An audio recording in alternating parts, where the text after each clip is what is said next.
Okay,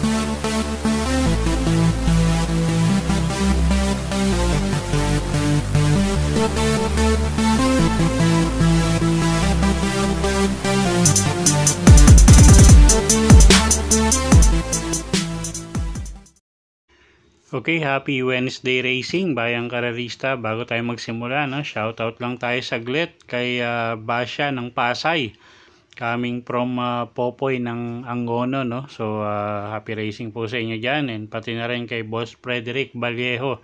Boss, good luck sa'yo and more power. At papalo na lang din po Tipsy Race and Review Facebook page para sa mga impormasyon natin sa karera at iba pang larangan ng sports. Okay, so araw ng Miyerkules tayo, no? At usual Wednesday night racing schedule tayo, 8 races, 5:30 ng hapon. Yung umpisa ng karera natin, no?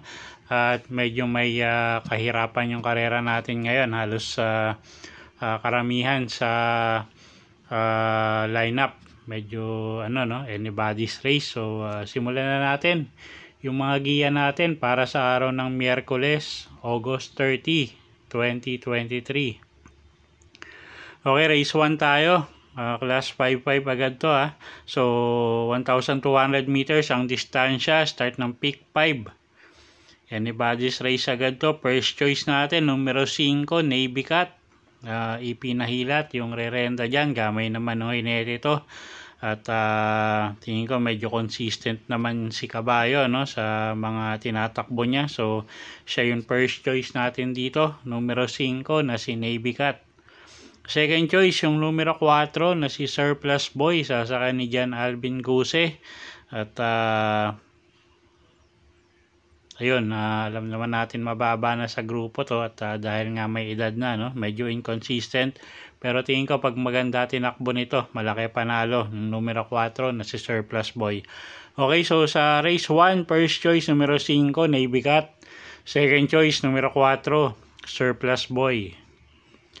Okay, race 2 tayo. Start ng winner take all, 3-year-old and above maiden race, 1,200 meters ang distansya natin dito.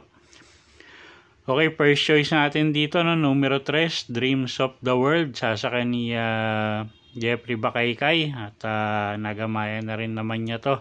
At medyo magaganda rin ipinapakita ni Kabayo, no? Talagang medyo mabibigat lang yung nakakalaban ng mga huling takbo nito.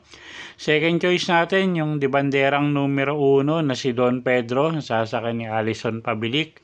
At medyo maiksi nga yung distansya, so tingin ko pag nauna to malaki rin ang panalo. Okay, so dito sa race number 2, ang first choice nga natin, no, 3-year-old and above maiden race, numero 3, Dreams of the World. At second choice natin yung numero 1, Don Pedro.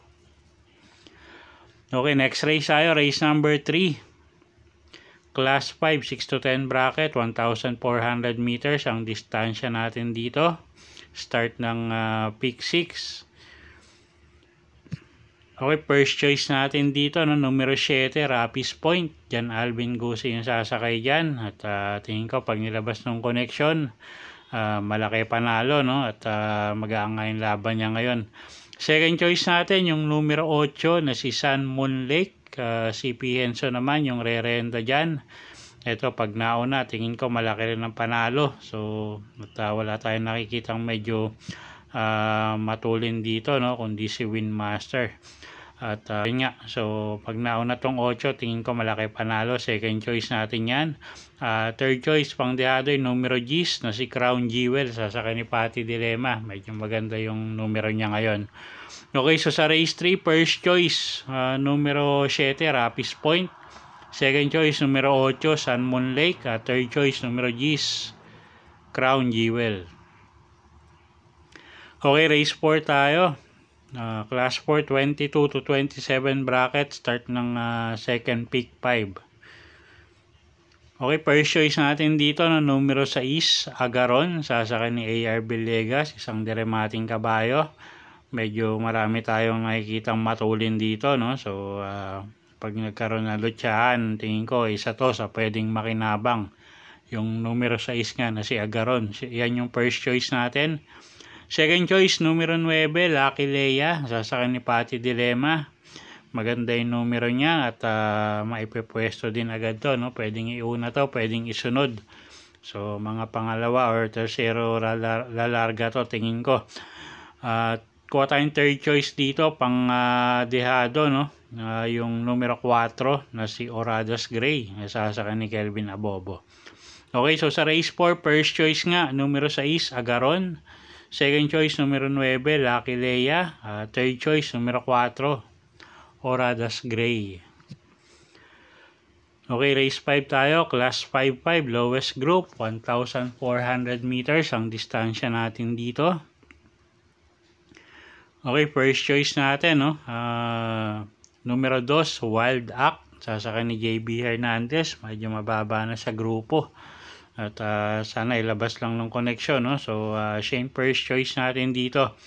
Second choice, yung numero 5, Golden 8, nasasaka ni MD De Jesus. Mababa na rin sa grupo to.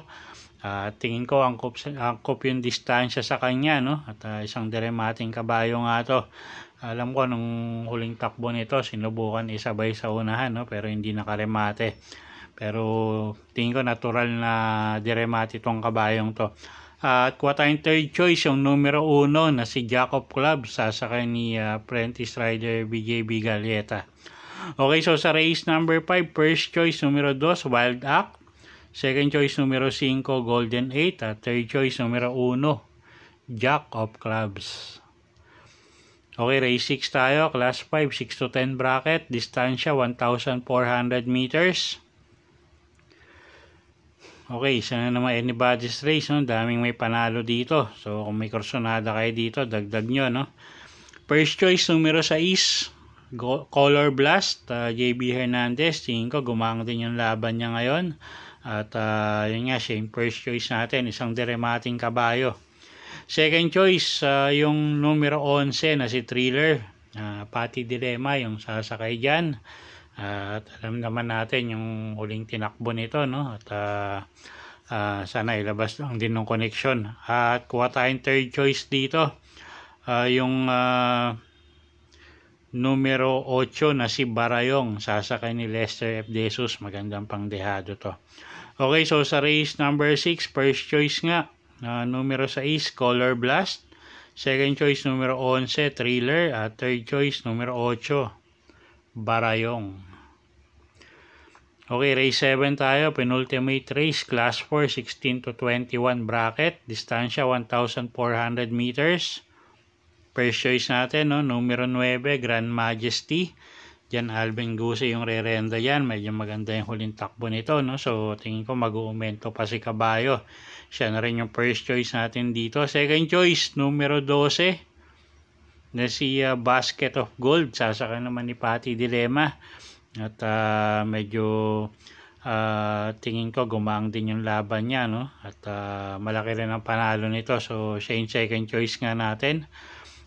Third choice yung numero 2 na si Cash is King. Medyo magaganda yung pinapakita ng mga huling takbo. Siya yung third choice natin pangdehado. Okay, so sa race number 7, first choice nga numero 9 Grand Majesty. Second choice numero 12 Basket of Gold. At third choice nga yung numero 2 na si Cash is King. Okay, last and final race tayo, race number 8. Class 5, 6 to 10 bracket, distansya 1,400 meters, paratingan. First choice natin, numero 5, O'Ruti, isasakay ni Alison Pabilik. Mababa na sa grupo at tingin ko kaya nang manalo ni kabayo, no? Second choice natin dito, yung numero 8 na si Rain Go Away, isasakay ni Ryan Base.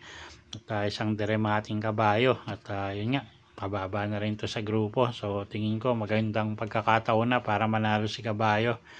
At pwedeng pangsama, no, sa paratingan yung numero 5 na si Aliasim at yung numero 12 na si Happy Maggie.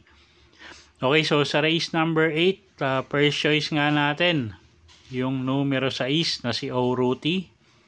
Second choice numero 8 Rain Go Away. At kasama ko sa paratingan ko yung numero 5 na si Aliasim at numero 12 na si Happy Maggie. Okay, so yun po yung mga giya natin, no, para sa araw ng Miyerkules, August 30, 2023. Sana po yung makatulong sa pagpili nyo ng mga tatayang kabayo.